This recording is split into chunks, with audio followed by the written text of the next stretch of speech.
Hi everyone, this is Miss Miharu. This is gonna be part one of a video series I'm gonna call The Road to Injustice 2. It's gonna be like a breakdown for those of you who didn't play Injustice, like just the basic stuff, how it differs from MK, and such. Injustice is actually the game that got me into fighters, because I really love comics. So yeah. First of all, we have the roster, of course, is hugely different. On the left side you have heroes. These three were DLC. And on the right side you have villains. These three were DLC, so you had 6 DLC characters in total. Other than that, I'm gonna go into a match to sort of show you some stuff. Green Arrow. Let's go to Wayne Manor.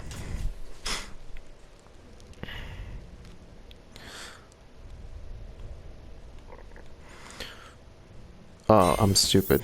I picked... I should have gone for a strength character. Sorry. So...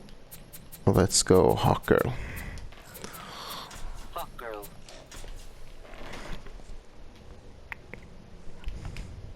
I'm sorry about that. Well, first of all, interactables were really big in Injustice. A lot bigger than in MK and MKX, sorry. And they were really overpowered. I love them, but they were really overpowered.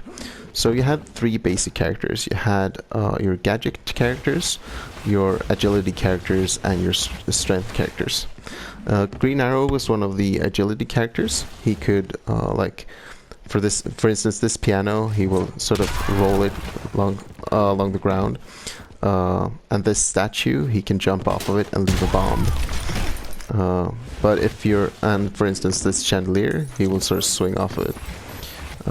But if you're not a gadget character, you will just jump off of it.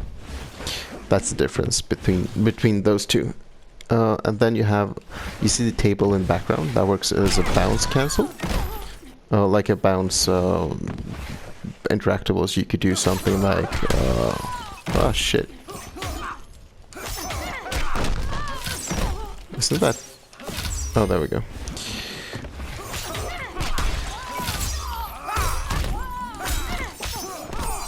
I dropped the combo, but you get the idea. You can sort of extend your combos. And this was also a hard knockdown, which meant that you could go for like some setups with sort of characters who had setup stuff, like the Joker had his shattering teeth, which you can use as bombs. Strength characters, they just throw shit around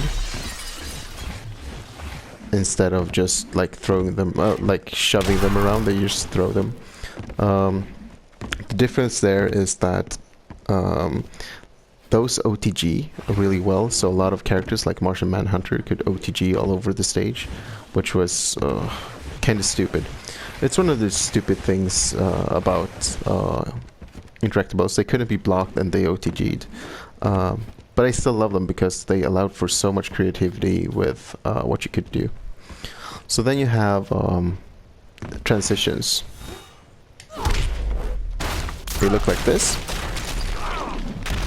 They shove someone out through one part of the stage to another one. There's like 2 stages that don't have transitions, but other than that, every stage has transitions. And they are unclashable, which is like it's like equivalent of being unbreakable. So they're kind of useful for like unbreakable damage. Then we have the clash system. Let's see. Looks like this. Ready for some serious pain?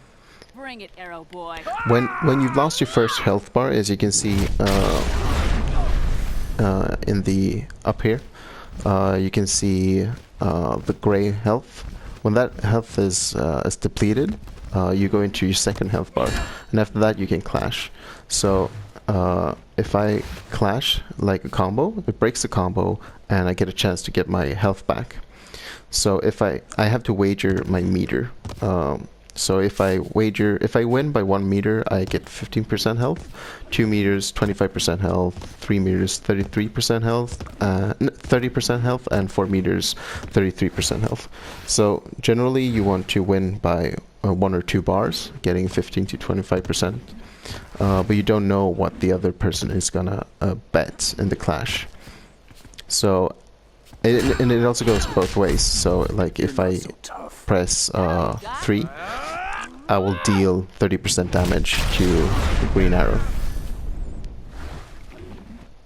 So that's sort of how the clash system works, and you get that that sort of cool quote thing, which I kind of like. At the start of the round, you start with no bar, unlike MK, but you have 4 bars instead for your super meter, and you build bar quite easily in this game, especially by being beaten up.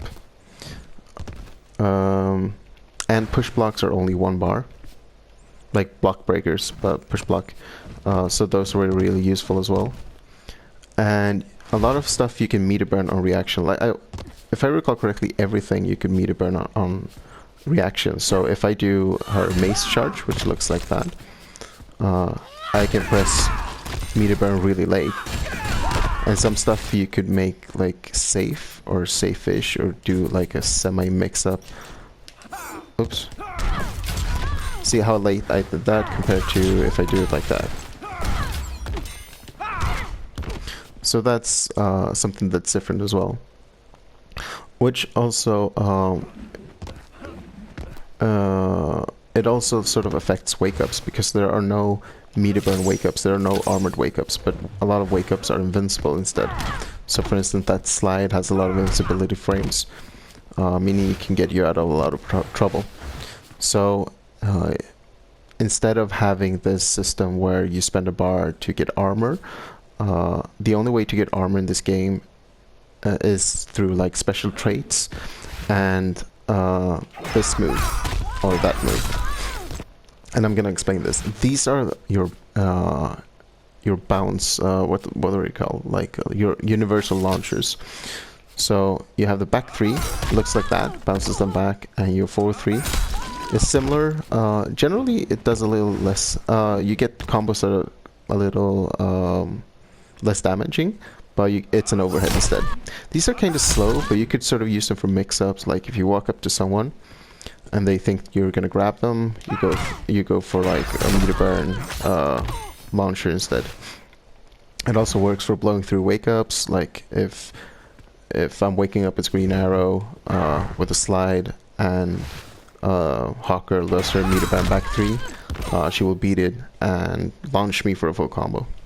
This is also the only way to get like transition through the back 3. And you can also charge them like that. It's kind of not really useful, but you can use it for sort of weird ass mix-ups, since you can cancel them. So like you can backdash out of it, or you can forward dash out of it.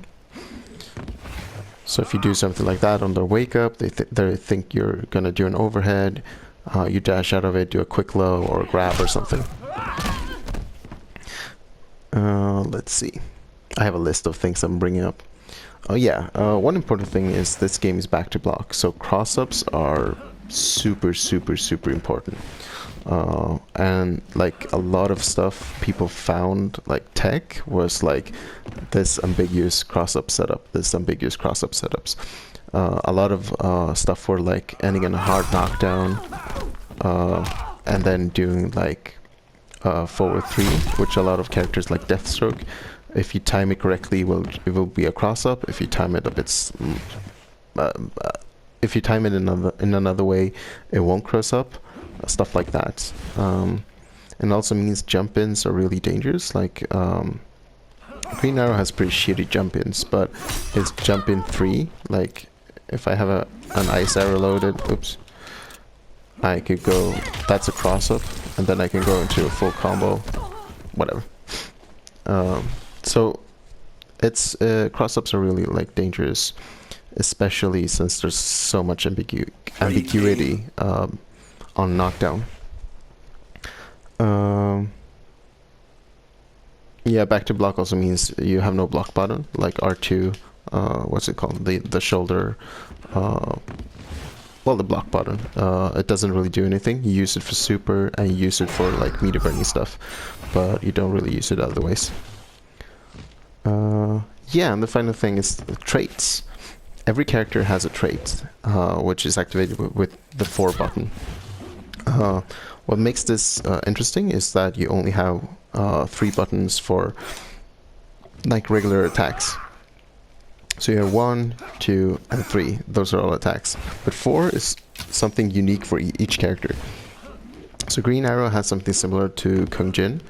He fires arrows. Here it comes. These 1% arrows, which are mostly annoyance. Then you have your electric arrows. You have your fire arrows. And your freeze arrows,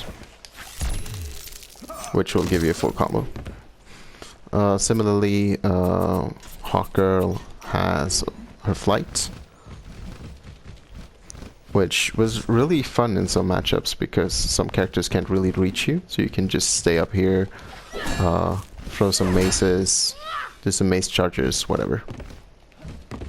But yeah, that's it for part 1.